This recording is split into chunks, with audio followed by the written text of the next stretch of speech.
Hello everyone, welcome to lecture notes. मैं हूं मुकुल श्रीवास्तव, आपका civil engineering subject matter expert.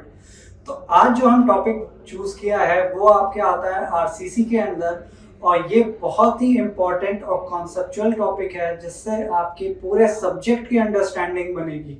तो अगर आपने इसे अच्छे से समझ लिया तो आपको आरसीसी अंडरस्टैंड करने में काफ़ी आसानी होगी।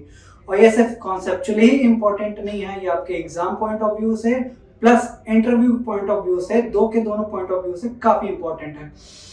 और ये इंटरव्यू का एक मोस्ट आस्क्ड क्वेश्चंस में से आता है। तो हमारे टॉपिक का जो नाम है वो है बैलेंस्ड एंड अनबैलेंस्ड सेक्शन। तो आइए इसे अच्छे से डिटेल में समझते हैं। तो अनबैलेंस सेक्शन जो है वो उसको दो कैटेगरी में डिवाइड किया गया है, एक अंडर रिइंफोर्स सेक्शन, एक ओवर रिइंफोर्स सेक्शन। अब इन दोनों में डिफरेंस क्या है? अब अगर एक हमारा बैलेंस सेक्शन है उसमें जो हमारी रिइंफोर्समेंट है, सपोज कर लीजिए एक्स अमाउंट की रिइंफोर्समेंट हम उसमें डाल रहे हैं। रिइंफोर्समेंट को कुछ लोग हिंदी में सरिया और छड़ भी कहते हैं।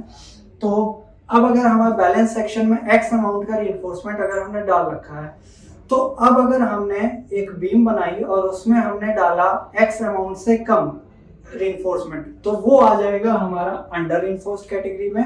और अगर हमने एक्स अमाउंट से ज्यादा डाला तो वो हो जाएगा ओवर रिइंफोर्स्ड सेक्शन। अगर हमने ज्यादा डाला तो वो हो गया ओवर, और अगर हमने कम डाला तो वो हो गया अंडर रिइंफोर्स्ड सेक्शन। ठीक है, तो अब हम आ जाते हैं इसकी एनालिसिस पे और इसके स्ट्रेन डायग्राम को देखते हैं और समझते हैं कि कब कौन कैसे किस तरीके से फेल करेगा।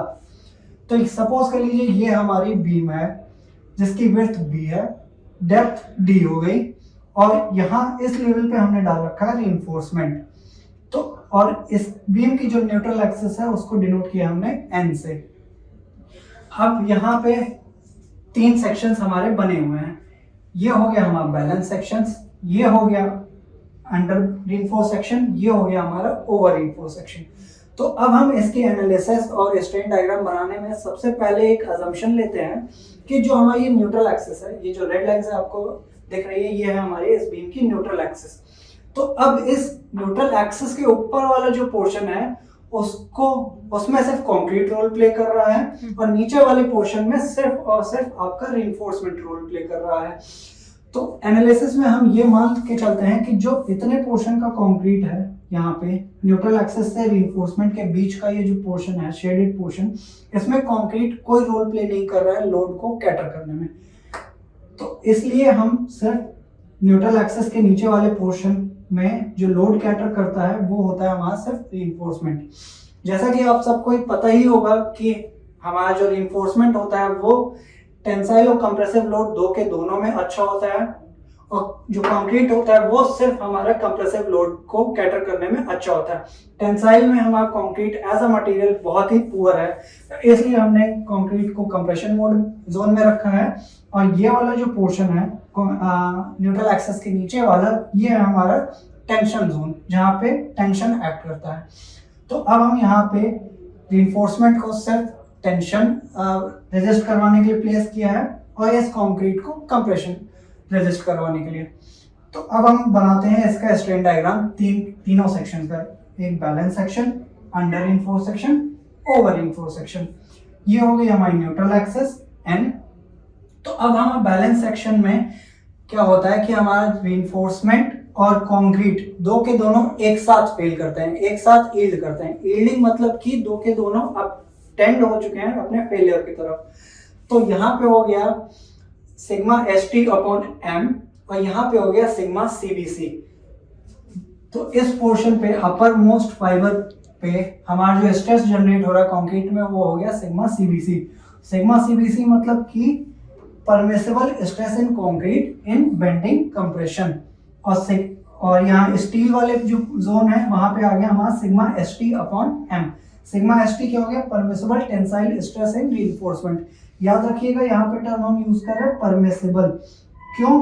क्योंकि हमारा स्टील और कंक्रीट दो के दोनों एक साथ परमिसिबल स्टेज पे पहुंच रहा है, और अब ये बीम होने वाली है फेल अगर बैलेंस सेक्शन है तो। बट अब हम आ जाते हैं अंडर रिइंफोर्स्ड सेक्शन में। तो अंडर रिइंफोर्स्ड सेक्शन में क्या होता है कि हमारा जो रिइंफोर्समेंट है वो पहले फेल करता है कंपैरेटिव टू कंक्रीट।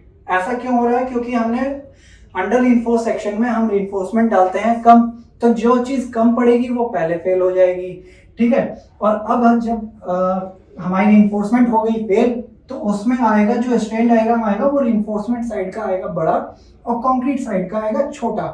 क्यों? क्योंकि हमारी रीइंफोर्समेंट फेल हुई। फेल कैसे हो रही? क्योंकि उसमें यील्डिंग हो गई। अब अगर यील्डिंग हो रही है तो जिसकी यील्डिंग ज्यादा होगी उसका स्ट्रेन डायग्राम भी बड़ा होगा। तो स्ट्रेन डायग्राम का ये जो ट्रायंगुलर पोर्शन आप देख रहे हैं ये आपका रीइंफोर्समेंट की वजह से है और ये पोर्शन आपका सिर्फ कंक्रीट की वजह से है। तो यहाँ पे हमारा फेलियर हो गया टेंसाइल फेलियर। और यहाँ पे अब स्ट्रेस कितना आ रहा है? Sigma st upon m। क्यों सिग्मा st हमने टर्म यूज किया? क्योंकि यहाँ पे भी स्टील अपने परमिसिबल स्टेज पे पहले पहुंची है कंपैरेटिव टू कंक्रीट। और कंक्रीट में हमने सिग्मा cbc क्यों नहीं यूज किया? क्योंकि यहाँ पे ये पहले फेल नहीं हो रही, ये अभी अपनी परमिसिबल लिमिट पे पहुंच ही नहीं पाई है। उससे पहले हमारा रीइंफोर्समेंट फेल हो गया और सेक्शन जो है हमारी जो बीम थी वो फेल हो गई। तो इसलिए हमने यहाँ पे टर्म यूज किया सिग्मा c। जो सिग्मा c है वो हमारा लेस होगा सिग्मा cbc से। क्यों? क्योंकि हमारा कंक्रीट अभी अपनी परमिसिबल वैल्यू पे पहुंचा ही नहीं, उससे पहले हमारा सेक्शन हो गया फेल। तो अब जो एक्सिस आई है, न्यूट्रल एक्सिस आई है अंडर रीइंफोर्स सेक्शन में, उसको हमने कह दिया न्यूट्रल एक्सिस NA। उससे हमने NA से डिनोट किया इसकी neutral axis. And A stand for actual neutral axis. और वहीं बैलेंस सेक्शन की अगर न्यूट्रल एक्सिस की बात करें तो उसको हमने डिनोट किया NC। C stand for critical neutral axis. अब आ जाते हैं over reinforce section. Over reinforce section में क्या हुआ कि हमने रीइंफोर्समेंट ज्यादा डाल दिया, इतना ज्यादा डाल दिया कि वो फेल ही नहीं हो रहा। तो रीइंफोर्समेंट हमारा फेल नहीं हुआ तो हमारा हो गया कंक्रीट फेल। अब कंक्रीट फेल हुआ है तो जो फेल होगा उसका स्ट्रेन डायग्राम बनेगा बड़ा। तो यहाँ पे कंक्रीट वाला जो ट्रायंगल है वो बन गया आपका बड़ा कंपैरेटिवली टू रीइंफोर्समेंट। ये देखिए रीइंफोर्समेंट का ट्रायंगल छोटा है और कंक्रीट का ट्रायंगल बड़ा है। तो अब यहाँ पे जो न्यूट्रल एक्सिस है वो कहाँ पे शिफ्ट हो गई? वो क्रिटिकल न्यूट्रल एक्सिस से नीचे शिफ्ट हो गई। तो इसको भी हमने टर्म दे दिया एक्चुअल न्यूट्रल एक्सिस। तो ओवर रीइंफोर्स सेक्शन में आपकी actual neutral axis critical neutral axis के नीचे होती है और अंडर रीइंफोर्स सेक्शन में एक्चुअल न्यूट्रल एक्सिस आपकी क्रिटिकल एक्सिस के ऊपर होती है। तो यहाँ पे आप देख लीजिए कि अगर बैलेंस सेक्शन है तो एक्चुअल और क्रिटिकल दो के दोनों बराबर होंगे। ये यहाँ पे देखिए दो के दोनों ट्रायंगल सेम लेंथ के और सेम डायमेंशन के हैं। लेकिन अंडर रीइंफोर्स सेक्शन में हमारा क्रिटिकल न्यूट्रल एक्सिस बड़ी है comparative to neutral actual neutral axis. यहाँ पे देखिए ये क्रिटिकल आपकी यहाँ पे लाई करनी चाहिए थी इतनी लेंथ की, लेकिन एक्चुअल कितनी है ये, तो इसलिए ये रिलेशन आ गया NA is less than NC। और यहाँ पे अगर हम देखें तो यहाँ पे हमारी एक्चुअल न्यूट्रल एक्सिस बढ़ गई हमारी क्रिटिकल न्यूट्रल एक्सिस से, यहाँ तक हमारी हो गई क्रिटिकल न्यूट्रल एक्सिस। तो अब देखिए NA की लेंथ बड़ी है NC से, तो ये हो गया NA ग्रेटर देन NC। तो अब हमें क्या क्या पॉइंट्स याद रखने हैं इसमें कि अगर हमारा ओवर रीइंफोर्स सेक्शन है तो ओवर रीइंफोर्स में हमारा जो फेलियर होगा वो होगा कंक्रीट। क्यों? क्योंकि हमने उसमें स्टील इतना ज्यादा डाल दिया कि वो यील्ड ही नहीं पाया, उससे पहले हमारा कंक्रीट फेल हो गया।